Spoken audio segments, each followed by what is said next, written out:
konnichiwa. Nihongo Corner yokoso. Halo semuanya, selamat datang dan ketemu lagi di Nihongo Corner, tempat kita belajar bahasa, budaya, dan segala sesuatu terkait Jepang. Dalam video ini saya akan menjelaskan tentang sistem kekerabatan atau sistem kekeluargaan masyarakat Jepang. Dalam video sebelumnya saya sudah membahas tentang sistem keluarga atau kazoku system tradisional Jepang, yaitu Ie. Pembahasan Ie dari berbagai perspektif dan dari berbagai ahli ya. Juga sudah saya singgung tentang perusahaan-perusahaan Jepang yang memiliki sustainabilitas tinggi di dunia. Nah, banyak faktor yang menjadikan Jepang sebagai negara atau yang memiliki perusahaan dengan sustainabilitas tinggi. Itu salah satunya adalah Ie atau keluarga yang memiliki fungsi manajemen. Dalam video ini saya akan melanjutkan bahasan sebelumnya, membahas tentang jenis-jenis keluarga atau kazoku dan perkembangannya serta pembagian peran dalam rumah tangga. Selain itu juga saya akan membahas tentang garis keturunan serta hubungannya dengan pemberian atau sistem pemberian nama pada keluarga dalam masyarakat Jepang serta perkembangannya dari waktu ke waktu. Dan semoga dengan mempelajari atau mendapatkan informasi tentang sistem kekerabatan masyarakat Jepang ini, kita bisa mengenal lebih jauh lagi tentang karakteristik budaya serta karakteristik kehidupan masyarakat Jepang. Selanjutnya saya akan sedikit menjelaskan tentang sistem kekerabatan atau garis keturunan yang dipakai dalam sistem kekerabatan masyarakat Jepang ya. Di sini garis keturunan yang dipakai dalam sistem kekerabatan di Jepang adalah patrilineal atau dalam bahasa Jepangnya disebut fukeisei ya.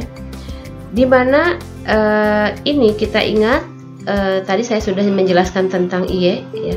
Ie merupakan rumah tangga ya, patriarki, dan dianggap terdiri dari kakek nenek, kemudian putra mereka, istri dan anak-anak mereka ya, maksudnya istri dari putranya ya apabila putranya sudah dewasa. Nah, di dalam rumah tangga tradisional Jepang, putra tertua atau dinamakan chonang ya, dari ada chonang itu putra tertua, putra kedua itu jinang ya. Putri pertama chojo, putri kedua jijo ya. Nah, putra pertama atau chonang ini mewarisi properti rumah tangga serta bertanggung jawab untuk merawat orang tuanya saat mereka sudah bertambah tua nanti ya. Jadi putra tertualah yang memiliki kewajiban untuk tinggal bersama orang tuanya ketika mereka tumbuh dewasa nanti ya. Jadi apabila punya anak 4, nah yang tertua itu yang tertua laki-laki ya. Yang tertua laki-laki itu tidak mesti anak pertama ya, mungkin kalau anak pertamanya perempuan, anak keduanya laki-laki, nah anak kedua itulah yang disebut chonang ya, atau anak laki-laki tertua.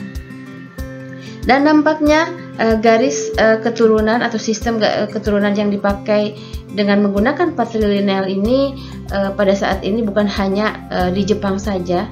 Kita perhatikan di seluruh dunia pada umumnya, meskipun tidak semuanya, banyak negara yang menganut sistem kekeluargaan dengan sistem patrilineal.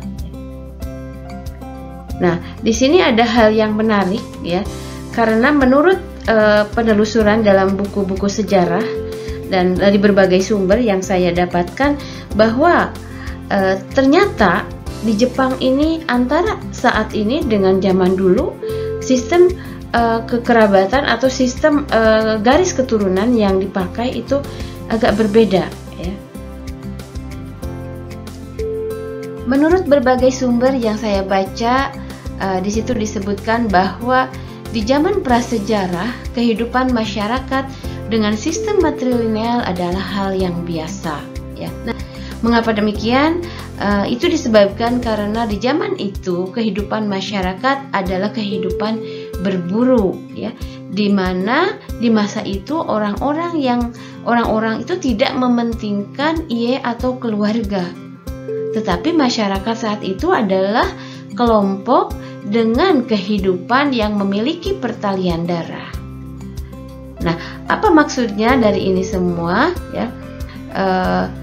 Maksud kelompok dengan yang memiliki pertalian darah adalah misalnya apabila seorang ibu mengandung anak dan melahirkan, tentu semua sudah tahu siapa ibunya, ya, karena ibunya jelas mengandung dan melahirkan. Tetapi dalam kehidupan berkelompok seperti itu tidak bisa diketahui siapa ayah dari anak yang dilahirkan tersebut. Nah, dan saat itu hal itu tidak dipermasalahkan.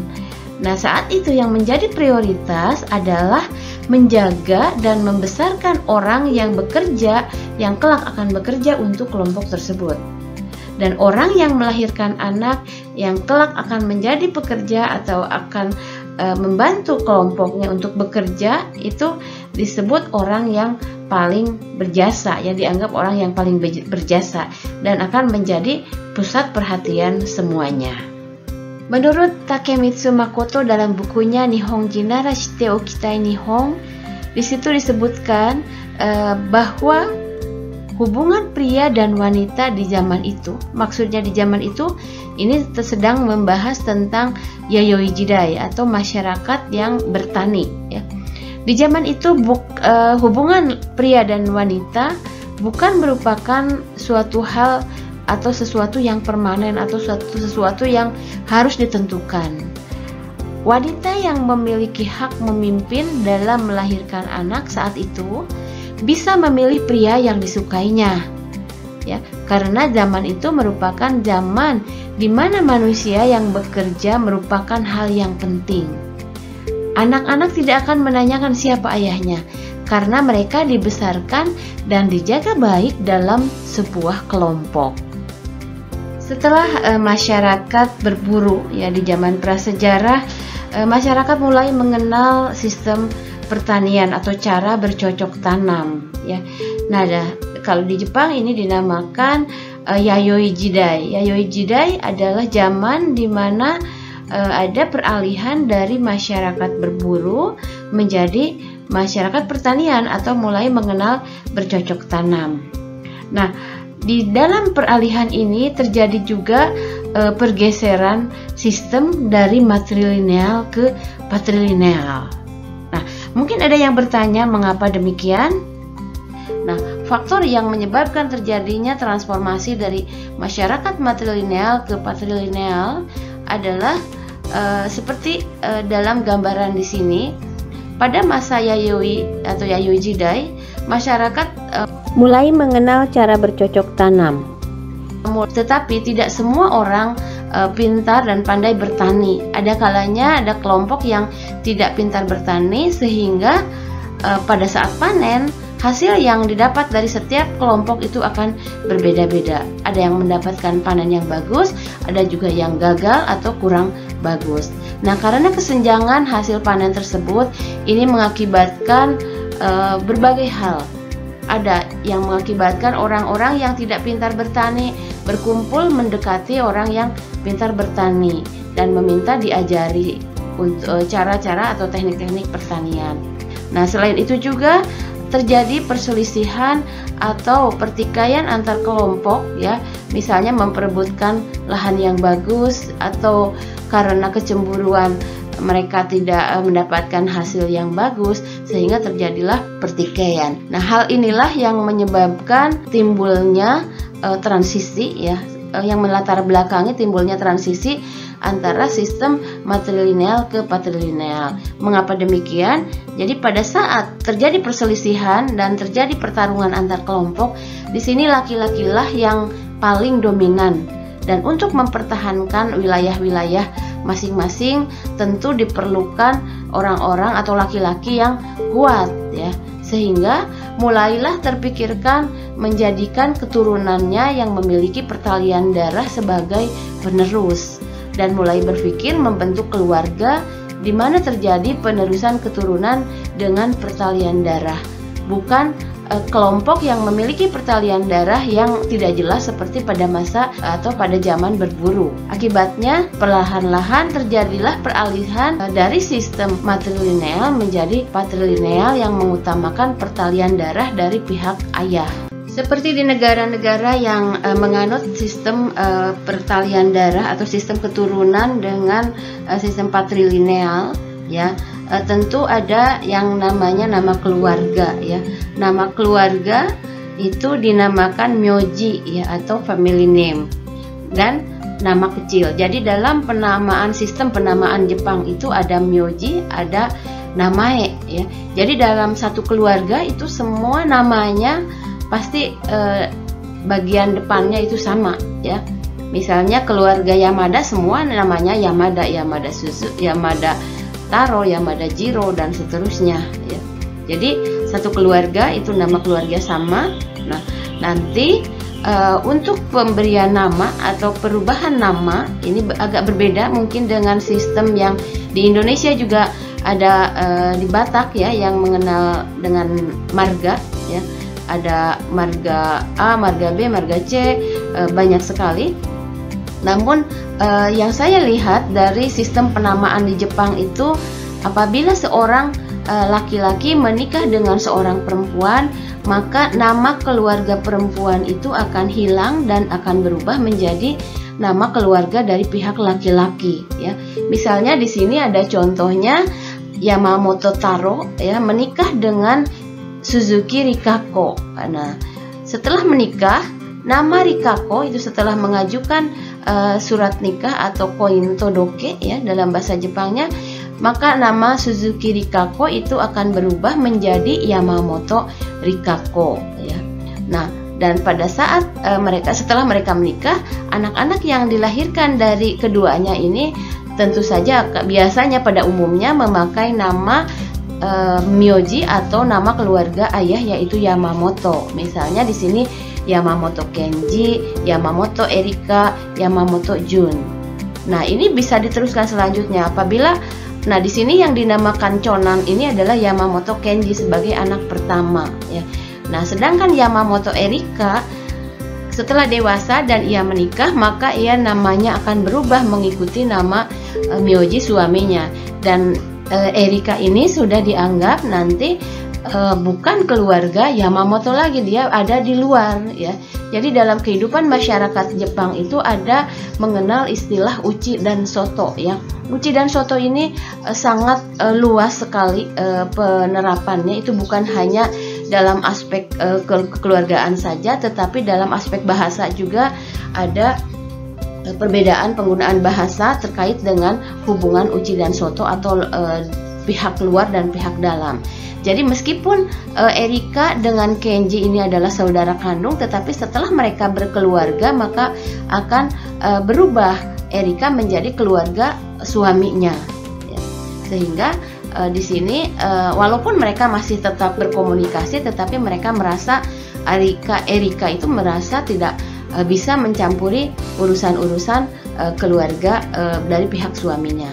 Nah, tetapi berjalan seperti ini, ada kalanya misalnya satu keluarga yang tidak memiliki anak laki-laki, tetapi ia punya keinginan untuk meneruskan garis keturunan atau myoji dari pihak ayahnya, sehingga ada kalanya seorang anak tunggal atau anak yang perempuan semua pada saat menikah dengan marga yang berbeda atau nama keluarga yang berbeda, meminta ke pihak laki-lakinya agar ia menjadi keluarga perempuan. Jadi bukan wanitanya yang ikut ke keluarga pria yang seperti pada umumnya, tetapi yang calon menantu atau calon mempelai laki-lakinya tersebut yang mengikuti nama keluarga istrinya, ya. Itu di kasus-kasus tertentu, tetapi pada umumnya mengikuti garis keturunan suami. Nah, sehubungan dengan penerusan garis keturunan, di sini saya akan sedikit mengulas tentang pernikahan di Jepang. Jadi ada dua cara, ya, untuk menuju ke pernikahan. Itu ada pernikahan dengan perjodohan atau omiai kekong dan ada renai kekong, ya. Seperti namanya perjodohan, ini mungkin kita sudah bisa membayangkan bahwa omiai kekong di sini adalah pernikahan bukan berdasarkan pada awalnya itu bukan berdasarkan karena saling mencintai, tetapi dengan diperkenalkan, ya. Biasanya ini kebanyakan terjadi di keluarga di kelas menengah atau kelas menengah ke atas, ya. Mereka lebih memiliki komitmen untuk mengatur pernikahan daripada orang-orang yang ada di kelas bawahnya, karena mereka sangat peduli, sangat memperhatikan tentang keturunan selanjutnya, tentang properti atau warisan keluarga, juga keamanan rumah tangga, dan mengakui bahwa cinta, romantisme, renai itu tidak dapat diandalkan. Nah, sedangkan renai kekong ya adalah pernikahan berdasarkan cinta, saling mencintai, bertemu langsung atau seperti itu. Nah, di masa lalu Jepang itu banyak menganut sistem ini, omiai kekong ini. Jadi sebuah keluarga yang memiliki anak gadis atau anak laki-laki memperkenalkan anaknya kepada orang lain, atau mungkin diperkenalkan oleh pihak lain. Biasanya berawal dari memperlihatkan foto, kemudian mereka mempertemukan, saling mengenal, saling berbicara, sampai akhirnya ketika mereka saling cocok dan akan terjadi pernikahan. Nah, sedangkan renai kekong itu lebih cenderung ke percintaan seperti pada zaman sekarang ini. Tetapi seiring dengan perkembangan waktu, Jepang yang mulai sibuk, yang sudah sibuk sekali sehingga banyak orang-orang yang kesulitan untuk mendapatkan pasangannya karena tidak mempunyai waktu, tidak punya kesempatan untuk bertemu satu dengan yang lainnya. Maka saat ini pun di masyarakat modern ini kecenderungan orang-orang menikah dengan renai kekong itu mulai tumbuh lagi ya. Tetapi bentuknya mungkin agak sedikit berbeda dengan omiai kekong zaman dulu. Kalau sekarang mungkin sifatnya diperkenalkan melalui website. Misalnya ada namanya DI Saito ya. DI Saito semacam website yang memperkenalkan orang-orang sampai akhirnya saling mengenal, dan ada juga yang berjodoh gitu ya. Jadi nampaknya berkembang ya seiring dengan perkembangan waktu. Asalnya omiai, kemudian renai, dan renai juga karena keterbatasan waktu dan kesempatan karena kesibukan, maka berubah lagi dengan cara yang lainnya. Nah, di dalam sistem patrilineal untuk meneruskan garis keturunan dari keluarga ayah itu tadi, selain ke anaknya langsung, apabila tidak punya anak laki-laki maka akan mengadopsi anak lain atau laki-laki lain, atau mengadopsi menantu laki-laki sebagai penerus dari keluarga tersebut. Mengapa hal ini perlu dilakukan? Karena di dalam kehidupan masyarakat Jepang, ie adalah sangat penting dan sangat harus dipertahankan.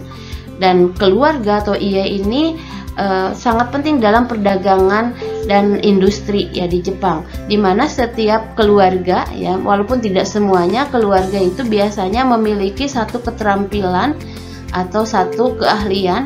Misalnya ada keahlian di dalam bidang pengolahan makanan, ada di dalam kerajinan. Nah, dan keahlian tersebut akan diturunkan dari satu generasi ke generasi selanjutnya. Nah, sehingga di sini hubungan kekeluargaan akan sangat membantu menjaga kelangsungan suatu badan usaha ya, satu usaha keluarga. Biasanya makanya tadi di dalam penjelasan saya dijelaskan bahwa sustainabilitas perusahaan di Jepang itu sangat tinggi ya. Jadi banyak sekali perusahaan dengan umur ratusan tahun. Ini disebabkan karena sistem kekeluargaan di Jepang sangat kuat dan sangat berpengaruh terhadap keberlangsungan usaha atau bisnis keluarga. Selain perusahaan-perusahaan Jepang yang seperti yang sudah saya jelaskan tadi, yang memiliki sustainabilitas yang sangat bagus, yang sangat memiliki sejarah yang cukup lama di Jepang sampai ratusan tahun, bisnis lain atau bisnis keluarga atau kagyo yang lainnya, kagyo itu adalah bisnis keluarga yang paling menonjol, yang paling khas di Jepang adalah bisnis ryokan atau penginapan tradisional Jepang. Biasanya ryokan ini memiliki sejarah yang cukup panjang. Di sini saya ambil salah satu ryokan atau penginapan tradisional Jepang yang memiliki sejarah yang paling lama dan termasuk ke dalam ryokan atau hotel tempat penginapan yang tertua di dunia. Nah, ini namanya Kaiungkang ya. Kaiungkang ini memiliki sejarah sekitar 1300 ya. 1300 tahun sampai saat ini. Dan bisnis ryokan ini biasanya dikelola secara tradisional oleh keluarga. Nah, ryokan Keiwangkang ini didirikan pada tahun 703 dan pada tahun 2011 itu ditetapkan sebagai hotel yang tertua di dunia, ya, yang memiliki usia 1300 tahun, berarti ya 1300 tahun sampai saat ini. Dan seperti saya jelaskan tadi, manajemennya biasanya dikelola secara tradisional oleh keluarga, ya, walaupun ada beberapa yang didatangkan dari luar, tetapi pada dasarnya pengelolaan ryokan ini adalah keluarga. Nah, kalau kita lihat gambar di sini, ini adalah sosok seorang wanita berpakaian kimono dengan melakukan pose seperti itu, posisi memberikan penghormatan. Inilah yang dinamakan okamisang. Okamisang adalah wanita yang menjadi maskot di sebuah ryokan atau di setiap ryokan itu biasanya memiliki okamisang. Okamisang inilah yang menyambut tamu. Biasanya pada saat ada tamu, okamisangnya berlutut di depan gengkang itu, entrance. Di entrance itu okamisang berlutut seperti ini dan mengucapkan selamat datang kepada para tamunya. Okamisang inilah yang biasanya diwariskan secara turun-temurun dari suatu generasi ke generasi yang lainnya. Nah, bisa okamisang ini adalah putri dari keluarga tersebut, atau kalau misalnya anaknya itu laki-laki, adalah yang jadi okamisang ini adalah menantu, ya, menantu perempuan. Jadi biasanya ada waka okami, ya, okami muda, ada juga okamisang yang sudah seniornya. Nah, kita lihat gambar di sini, ini juga saya ambil dari ryokan yang lain. Ini ada sosok dua wanita, ya, yang wanita yang sudah agak senior inilah okamisang, ya, dan yang mudanya biasanya disebut waka okami. Jadi yang nantinya akan menjadi penerus okamisang, dan biasanya mereka sudah mulai dilatih, sudah mulai ikut membantu di ryokan tersebut. Nah, sedangkan laki-laki yang ada di sebelahnya itu mungkin yang satu itu ryorinin atau juru masak, ada juga sosok yang lainnya yang biasanya menjadi manajer di ryokan ini disebutnya shihainin, ya. Shihainin itu sama dengan manajer. Nah, shihainin ini biasanya anak laki-laki, ya, anak laki-laki dari perusahaan tersebut. Kalau misalnya tidak punya anak laki-laki, bisa itu dari luar, bisa juga menantu laki-laki, ya, di situ. Hanya kebanyakan itu biasa karena ini bisnis keluarga, biasanya anak laki-laki, sedangkan menantu perempuan biasanya menjadi waka okami yang menjadi penerus dari keluarga tersebut.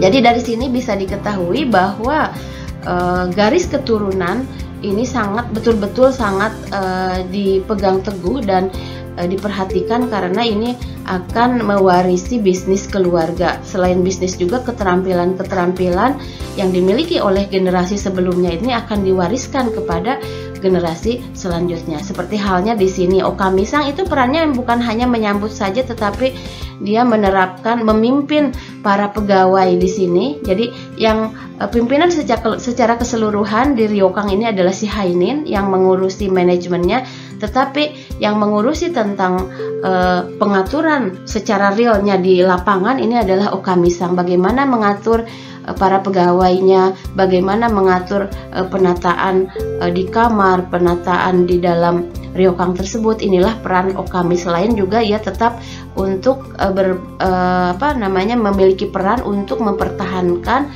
budaya-budaya atau tradisi-tradisi lama, manner dan sebagainya itu dipegang teguh ini oleh okami. Nah, keterampilan yang dimiliki oleh okamisang ini nanti akan diwariskan kepada waka okami yang kelak akan menjadi okami. Begitu terus-menerus dari satu ke generasi yang lainnya.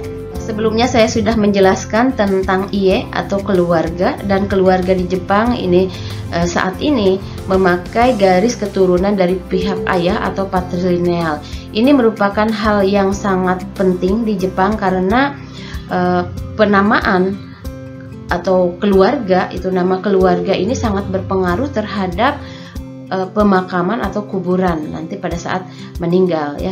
Jadi walaupun sistem pemakaman di Jepang itu berbeda dengan orang Muslim. Kalau orang Muslim itu memakai sistem doso atau dikubur, tapi kalau Jepang itu disebutnya kaso ya, atau dikremasi, dibakar. Nah, tetap mereka memerlukan tempat semacam ini, yaitu disebut ohaka ya, dan di sini akan disimpan sisa dari kremasi tadi. Selain ada yang disimpan di butsudang, juga disimpan di sini ya. Dan biasanya ini dibuat tidak perorangan, tapi setiap keluarga, kecuali nanti sudah penuh misalnya dibuat lagi, tapi masih di jajaran keluarga tersebut ya. Jadi meskipun memiliki anak perempuan ya, kalau misalnya anak tersebut nanti mengikuti nama keluarga suaminya, maka dia tidak akan ada di dalam keluarga yang sama atau di dalam keluarga asalnya ya, karena dia dianggap sudah bukan keluarga ini lagi gitu, dianggapnya keluarga dari pihak suaminya. Keluarga atau kazoku di Jepang pada umumnya ini secara garis besar ini terdiri dari dua macam, yaitu daikazoku atau keluarga besar dan kakukazoku atau keluarga inti ya. Daikazoku ini setidak-tidaknya terdiri dari kakek nenek, kemudian ayah ibu dan anak-anaknya. Jadi terdiri dari minimal 3 generasi di sini. Sedangkan kakukazoku ya, seperti namanya kakukazoku, ini adalah keluarga inti ya. Keluarga inti terdiri ayah, ibu dan anak-anak saja tanpa kakek nenek atau yang lainnya. Nah, berikut ini adalah kutipan dari Kosei Hakusho ya pada tahun 1996. Ini dari Kementerian Kesehatan dan Tenaga Kerja. Di sini disebutkan bahwa di masa lalu masyarakat pedesaan, kakek nenek, pasangan suami istri, anak laki-laki dan anak-anak mereka tinggal bersama atau disebut tasedai doi ya. Tasedai itu generasi, ta itu banyak, jadi doi itu tinggal bersama dalam satu atap. Jadi keluarga multigenerasi adalah hal yang umum dan keluarga besar adalah unit dasar dari masyarakat. Nah, dalam proses industrialisasi dan transformasi yang berupa transformasi struktur industri, begitu banyak orang-orang mengalir dari daerah pedesaan ke kota-kota untuk mencari pekerjaan. Dan bentuk keluarga berubah dari keluarga besar dengan banyak generasi ke keluarga inti, di mana seorang suami bekerja di luar dan istri mengerjakan pekerjaan rumah tangga. Perubahan dalam bentuk keluarga yang terkait dengan industrialisasi mulai berkembang dalam masyarakat barat sekitar abad ke-19, tetapi di Jepang berkembang dari akhir periode Taisho, yaitu sekitar tahun 1926. Jadi tahun Taisho ini berakhir tahun 1926 hingga periode Showa awal ya, dari 26, 27 dan seterusnya. Itu mulai terutama dengan mulainya marak ya pekerja kantoran di daerah perkotaan. Dan setelah Perang Dunia Kedua ini menjadi hal umum, jadi di mana masuk kepada masa pertumbuhan ekonomi cepat. Berikut ini adalah grafik yang menunjukkan jenis-jenis keluarga, yaitu perkembangan jenis-jenis keluarga dari tahun ke tahun. Kita lihat garis biru itu menunjukkan kakukazoku atau keluarga inti ya. Sedangkan orange ini yang agak tua, kuning tua ini adalah fufunomi, keluarga dengan di mana susunannya hanya suami istri saja. Kemudian yang abu-abu itu orang tua dan anak. Garis kuning itu menunjukkan keluarga yang lainnya ya. Nah, sedangkan yang biru muda ini hioya kazoku ya, hioya shinzoku setai, yaitu setai keluarga dengan tanpa orang tua ya. Ini hampir nol ya, yang hanya di tahun 2010 ke 2015 agak naik sedikit. Nah, sedangkan yang hijau adalah tandoku setai. Setai itu keluarga ya. Jadi kalau satu keluarga ada satu kepala keluarga itu namanya satu setai gitu ya. Jadi yang hijau ini yang terdiri dari Tandoku Setai. Nah, kalau melihat grafik ini menurut data dari sensus yang pertama kali dilakukan di Jepang, yaitu pada tahun 1920. Di sini dapat kita ketahui bahwa rumah tangga dengan keluarga inti itu 55,3%. Jadi jumlahnya lebih banyak daripada rumah tangga dengan bentuk keluarga yang lainnya, ya. Dalam kasus-kasus tertentu di dalam masyarakat Jepang tentu saja tidak mesti dan terkenal sangat mewah, ya ini. Nah, baru di akhir tahun 1950-an pertumbuhan ekonomi yang sangat cepat dan transformasi dari Daikazoku ke Kakukazoku itu berlangsung lebih cepat dari sebelumnya. Nah, seperti lihat di grafik ini menunjukkan bahwa jumlah rumah tangga dengan keluarga inti ini terus bertambah dari waktu ke waktu. Nah, mungkin tadi melihat grafik tadi ada yang bertanya-tanya mengapa di era tahun 20-an keluarga inti jumlahnya banyak, ya.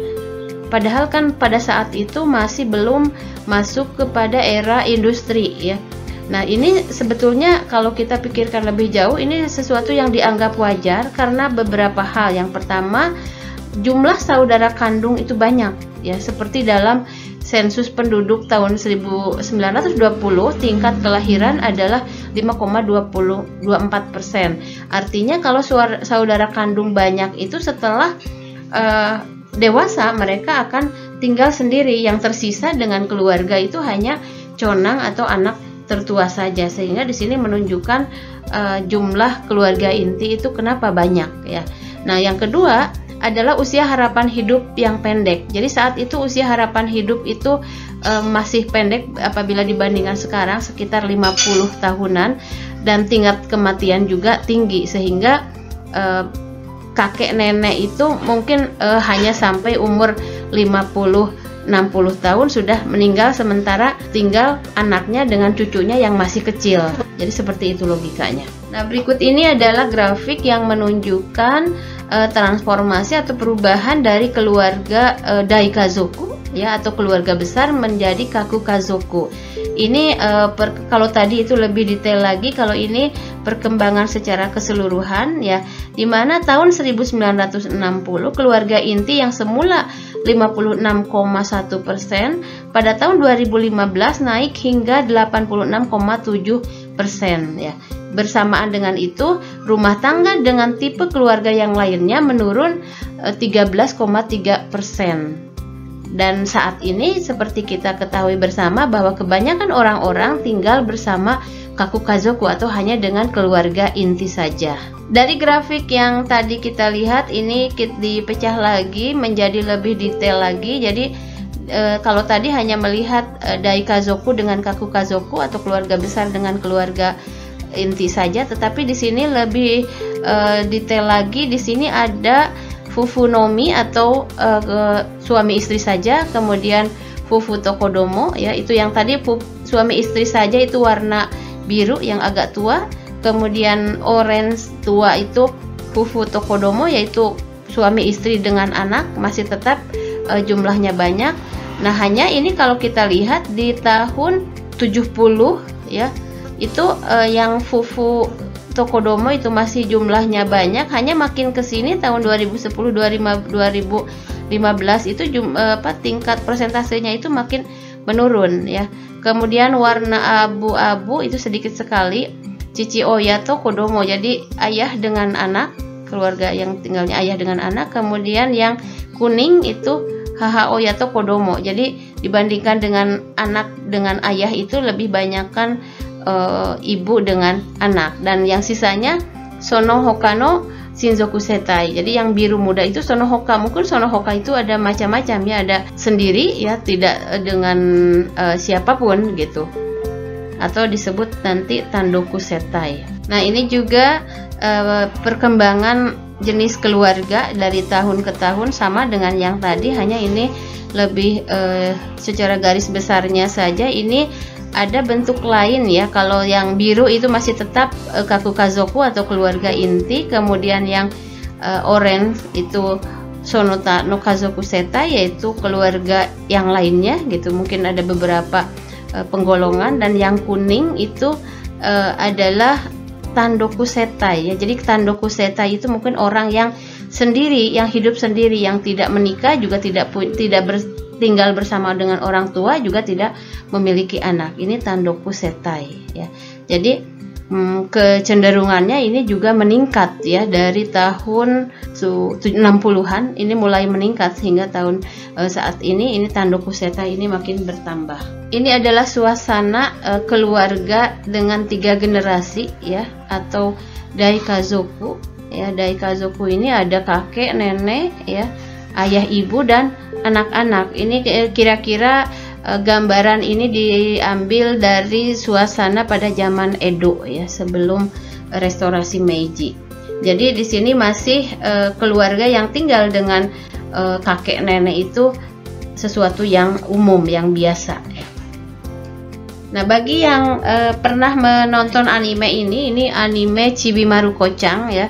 Chibi Maruko-chan ini animasi dengan latar belakang kehidupan di zaman dulu ya, sekitar tahun 60-70-an mungkin ya, sampai agak kesini, tapi ini cukup menunjukkan kondisi Jepang saat itu, di mana satu keluarga itu tinggal bersama 3 generasi ya, jadi kakek nenek, ayah ibu, dan anak-anaknya. Ini Chibi Maruko-chan ini merupakan animasi Jepang yang sangat terkenal dan mengambil latar belakangnya itu daerah Shimizu yang ada di provinsi Shizuoka. Nah, anime ini pun sama, Sazae-san, ini latar belakang kehidupan Jepang di masa lalu ya, yaitu satu keluarga dengan kakek nenek ya, jadi banyak di sini. Berbicara tentang keluarga ya, terutama di sini keluarga inti atau kakukazoku, di mana di dalamnya itu ada ayah, ibu, dan anak-anak.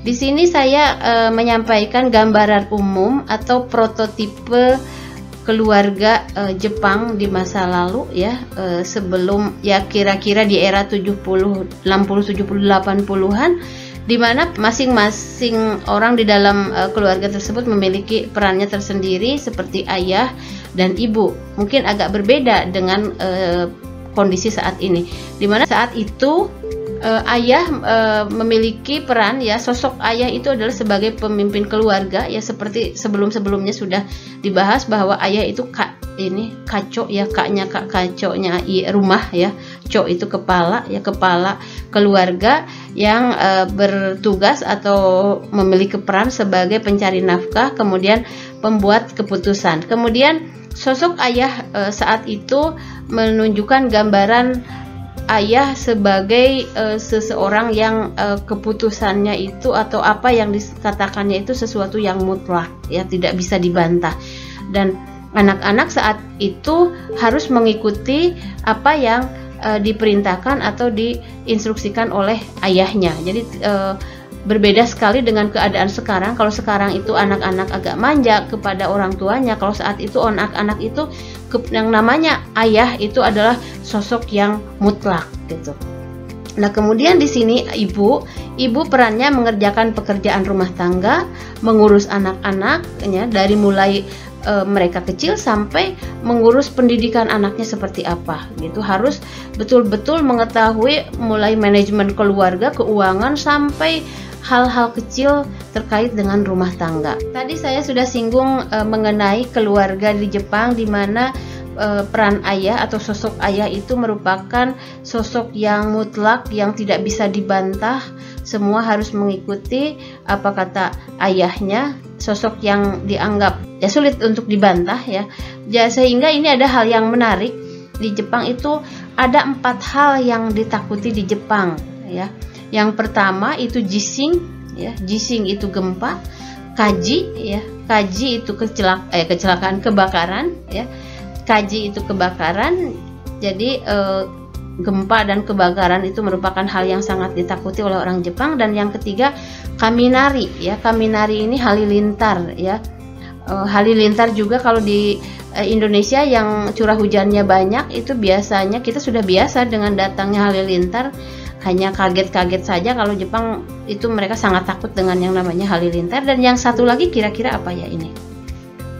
Nah, Yang satunya lagi adalah oyaji. Jadi 4 hal yang ditakuti di Jepang itu jishin, kaji, kaminari, oyaji. Ya, oyaji itu adalah ayah.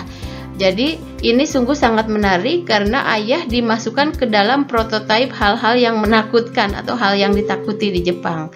Saking ini menunjukkan gambaran bahwa seorang ayah itu memiliki sosok atau seorang ayah itu sosoknya itu adalah sosok yang mutlak ya, sehingga anak-anaknya itu sangat takut dan tidak bisa membantah kepada ayahnya. Namun seiring dengan perkembangan zaman, seiring dengan berkembangnya waktu, kondisi ini tidak terus seperti ini dan sekarang mengalami banyak sekali pergeseran, termasuk peran di dalam keluarga pun sekarang mengalami pergeseran, sudah tidak mutlak seperti apa yang saya sampaikan tadi. Ya, jadi peran di dalam keluarga itu tidak mutlak terus seperti itu, berkembang mengikuti perkembangan waktu dan perkembangan zaman.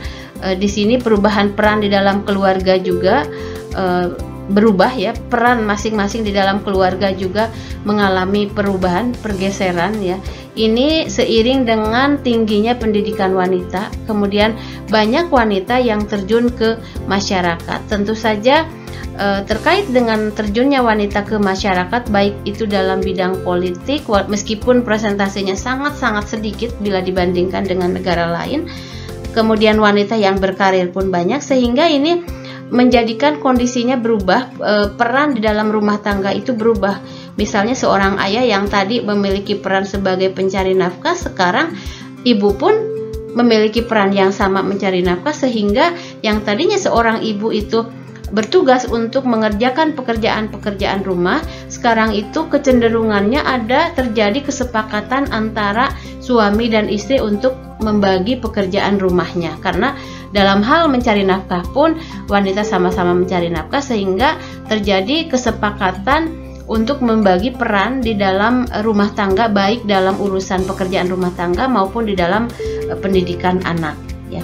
Jadi ini tergantung kesepakatan. Ada yang sebelum menikah melakukan kesepakatan, boleh nanti saya menikah, tapi setelah menikah saya ingin tetap bekerja, pekerjaan-pekerjaan rumah kita bagi dua ya, siapa yang bertugas melakukan mencuci pakaian, misalnya suaminya mencuci pakaian, istrinya menjemur, atau pembagian-pembagian yang lainnya. Demikian tadi saya sudah memaparkan gambaran secara umum tentang sistem kekerabatan masyarakat Jepang.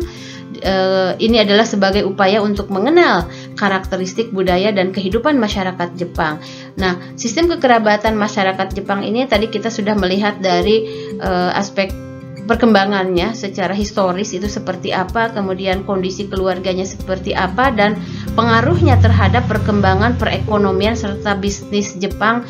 Mungkin sekarang kita sudah memiliki gambaran ya, mengapa bisnis Jepang itu memiliki sustainabilitas yang sangat bagus, yang sangat tinggi. Itu dikarenakan karena sistem kekerabatan masyarakat yang ada di Jepang ya. Jadi sistem kekeluargaan itu sangat berpengaruh terhadap kondisi saat ini. Teman-teman semuanya, pertemuan kita kali ini cukup sampai di sini. Sampai ketemu lagi di tema-tema yang lainnya.